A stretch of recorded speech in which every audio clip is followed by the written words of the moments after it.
నాలుగేళ్లుగా ఊరించిన కేంద్రీయ విద్యాలయం కళ ఎట్టకేలకు సాకారమైన అడుగడుగున సమస్యలు స్వాగతం పలుకుతున్నాయి. విద్యార్థుల నుంచి విశేష స్పందన వచ్చినా సరిపడా వసతులు లేక అవస్థలు పడుతున్నారు. నంద్యాల జిల్లా డోన్లోని కేంద్రీయ విద్యాలయంలోని సమస్యలపై కథనం. నంద్యాల జిల్లా డోన్ నియోజకవర్గానికి కేంద్రీయ విద్యాలయం తీసుకొస్తామని గత ప్రభుత్వ హయాంలో హామీ ఇచ్చారు. 2022 నుంచి అదిగో ఇదిగో అంటూ ఊరించారు. ఎన్నికలకు ముందు కేంద్రం మంజూరు చేసిందని హడావిడి చేశారు. రాష్ట్ర మంత్రివర్గం సైతం ఆమోదం తెలిపిందంటూ సంబరాలు చేసుకున్నారు. స్థానికులు సైతం సంబరపడ్డారు. 3 ఏళ్లు గడిచినా కార్యరూపం దాల్చలేదు. కూటమి ప్రభుత్వం చొరవతో గతేడాది అక్టోబర్ 8న డోన్లో కేంద్రీయ విద్యాలయాన్ని ప్రభుత్వం ప్రారంభించింది.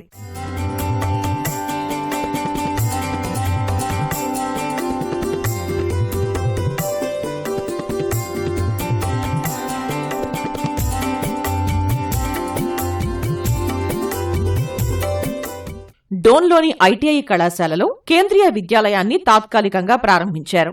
ప్రస్తుతం ఈ విద్యాలయంలో 1 నుంచి 5వ తరగతి వరకు నిర్వహిస్తున్నారు. కేవీ డోన్ అనేది పై అధికారులంతా కూడా సహకారం అందించి అక్టోబర్ 8వ తేదీన ప్రారంభించడం జరిగింది. వాళ్ళు ఏవైతే తరగతులు మిస్ అయ్యారో అంతకు మునుపు తరగతులు అవి మేము మాక్సిమం కవర్ చేసాం. మన పర్మనెంట్ బిల్డింగ్ అనేది కేంద్రీయ విద్యాలయ హెడ్ క్వార్టర్స్ ద్వారా టెండర్ వేయడం జరిగిందండి. అకాడమిక్ ఇయర్ లో 5 సెక్షన్స్ తో ప్రారంభించామండి. క్లాస్ 1 నుంచి క్లాస్ 5th వరకు. నెక్స్ట్ ఇయర్ అనేది క్లాస్ 6th అనేది మనకి అలాట్ చేయడం జరిగింది. సో నెక్స్ట్ ఇయర్ నుంచి మనకి 1 to 6 క్లాసెస్ రన్ అవుతాయండి. Once we get into our permanent building all the infrastructure and facilities will be provided. డోన్ శివారు పేరంటాలమ్మ గుడి సమీపంలో భవన నిర్మాణాలకు స్థలం కేటాయించామని చెబుతున్నా నేటికి నిర్మాణాలు ప్రారంభం కాలేదు. ఇప్పటికీ తాత్కాలిక భవనంలోనే తరగతులు నిర్వహిస్తున్నారు. విద్యార్థులకు సరిపడా తరగతి గదులు లేవు. లైబ్రరీ, ల్యాబ్లు లేవు. ఆట స్థలం సైతం లేక విద్యార్థులు ఇబ్బంది పడుతున్నారు. శాశ్వత ప్రాతిపదికన భవనాలు నిర్మిస్తే బాగుంటుందని తల్లిదండ్రులు చెబుతున్నారు. ఇక్కడ ఫెసిలిటీస్ కూడా ఇంకొంచెం ఇన్ఫ్రాస్ట్రక్చర్ అనేది కొంచెం ఇంకా రావాలి. ప్రజెంట్ టెంపరరీ బిల్డింగ్ మనకి ఇక్కడ ఇది యాక్చువల్గా ఐటీఐ హాస్టల్ విద్యార్థుల కోసం కేటాయించబడింది. ప్రజెంట్ బిల్డింగ్ ఎక్కడ లేదు కాబట్టి మనకి ఇక్కడ వసతి కల్పిస్తున్నారు.